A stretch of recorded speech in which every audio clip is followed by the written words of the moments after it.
Hey everybody, welcome back to my channel, fam bam. If you are new here, my name is Raven, but you can call me Ray. I make faith content here on YouTube. Those that are returning, did you guys miss me last week? Well, actually, yeah, did y'all miss me? I did not upload. Let me just keep it 100 with you guys. At first, I kept telling myself I'm going to upload every Monday, and I have, but also I had to realize that outside of YouTube, I'm a full-time student. Your girl is going to Liberty University online to get her biblicals degree, amongst other things. I also work a 9 to 5, got to clock in those hours.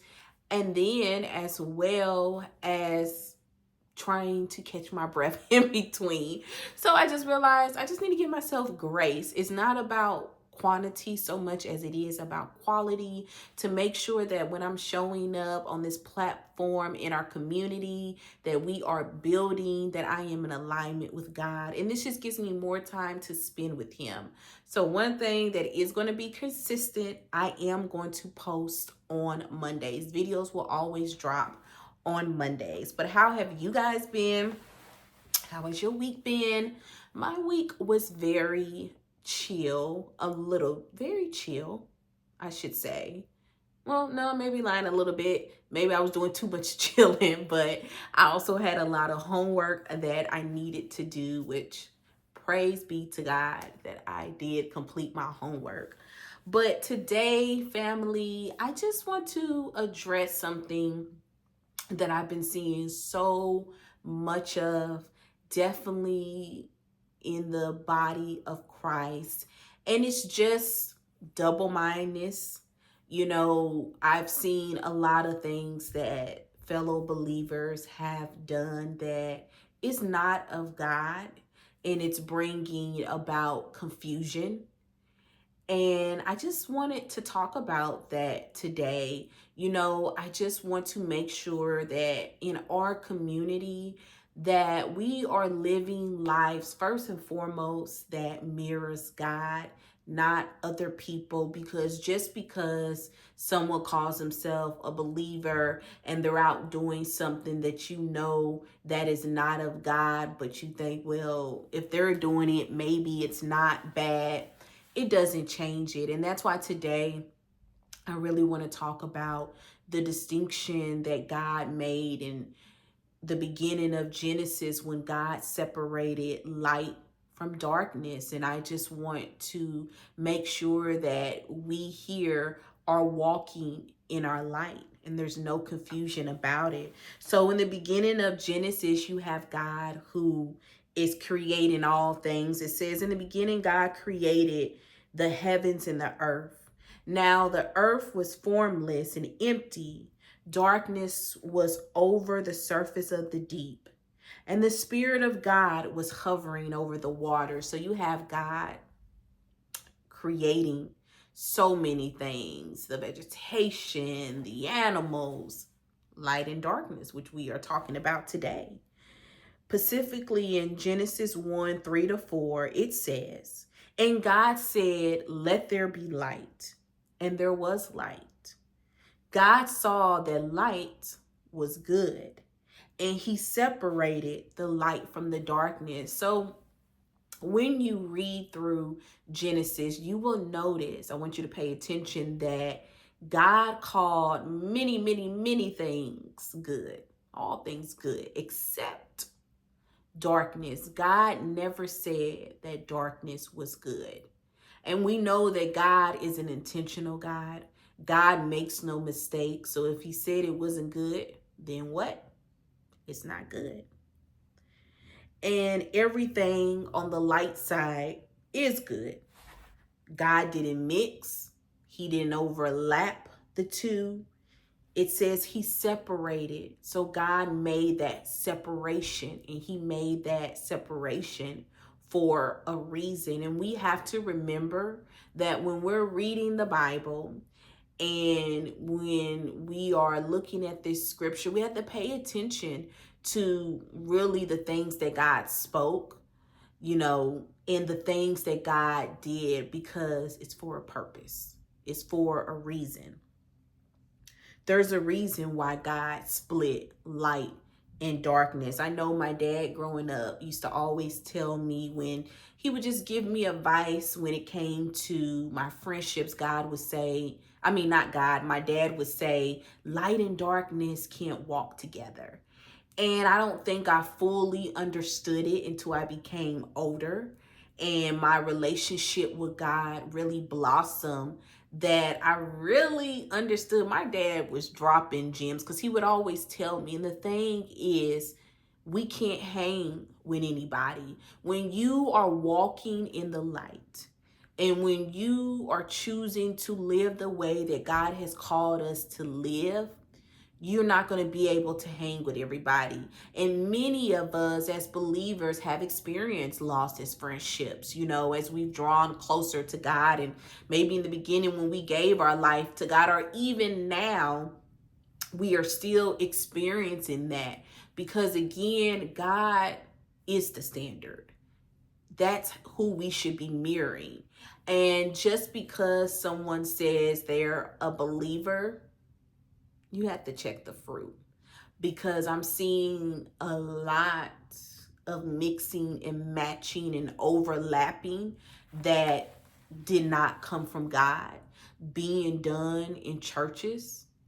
I mean, it grieves my spirit. And the thing is, there are impressionable people that I see, especially online, that figure, well, so-and-so says that they're a Christian, they're a believer, and they're dressing like this, and they're,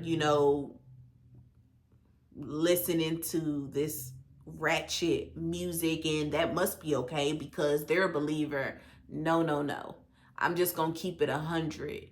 Following after people, you will follow them into hell. I'm just gonna say it like that. That's why we have to follow Jesus.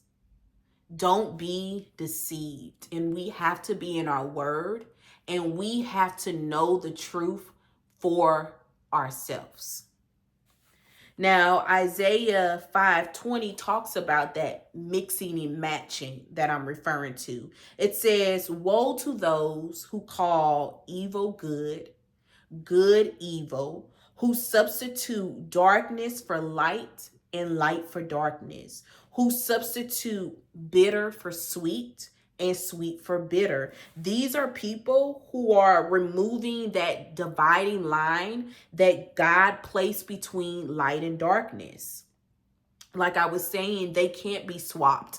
They're not interchangeable, no matter how much you want it to be, because you want to be in the sin that you're in. It doesn't change what side of the line that it's on.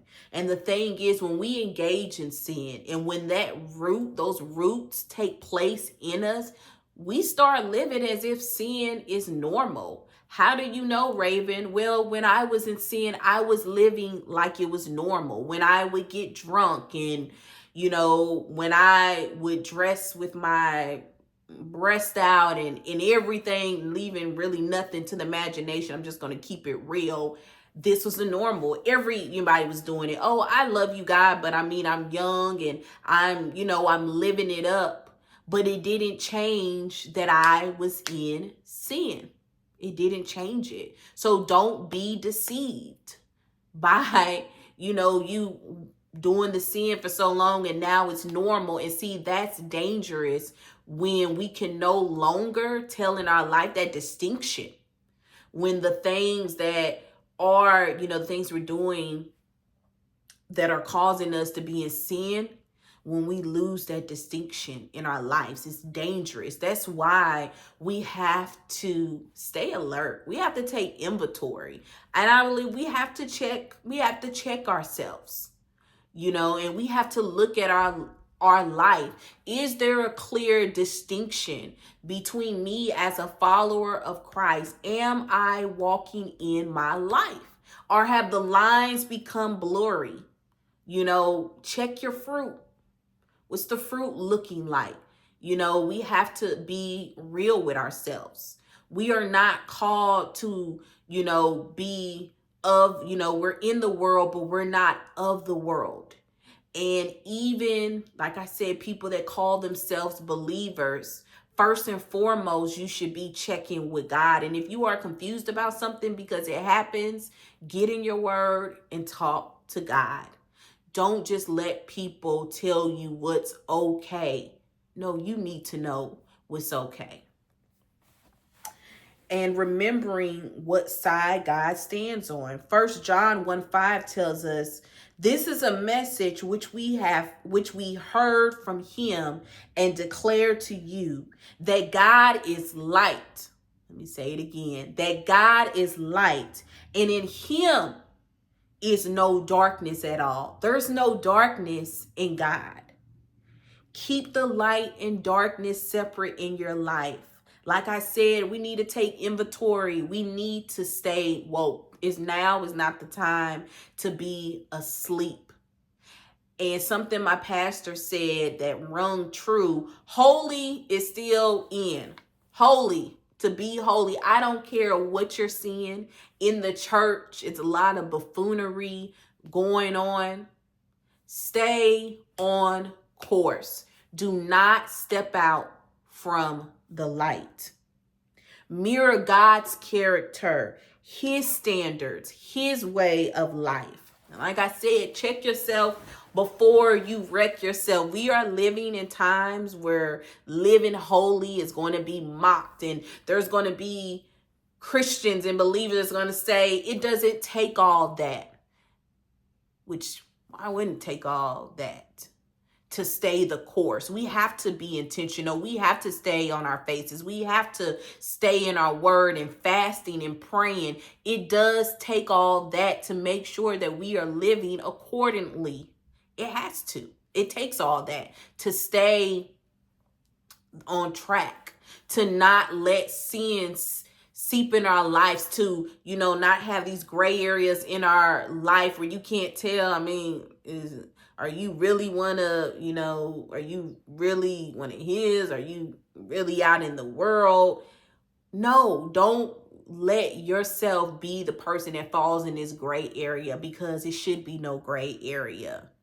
You know what's right and you know what's wrong. And God knows that you know.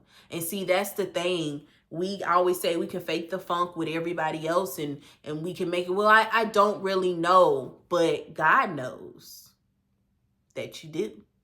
You have that knowing. So don't get caught slipping. And like I said, here on this community, I want to make sure that we are walking billboards for God. I want to make sure that we can stand firm on the foundation that is God. That no matter what the world may be trying to tell us, no matter what some believers may be trying to tell us and show us, that it's okay, that we are confident in being different. Because it may come a time where you will be the only example within your circle, that you will be the only light. And I want you to walk in it, walk that thing out. So guys, let's keep the conversation going in the comments. Share with me, how are you going to be intentional with keeping that clear distinction that God put in place? With me, one thing is definitely, being careful the things I take in my ear gate and my eye gate. And also, I, want to work on being even more confident in, speaking the truth, standing in my light, and not worrying about what other people are doing, but knowing for myself the truth. But as always, family, I love you guys. And I'm, enjoying this community that we are building. And I just want to say, being different is a beautiful thing. And don't let this world and other people strip that light away from you. God made us distinct for a reason.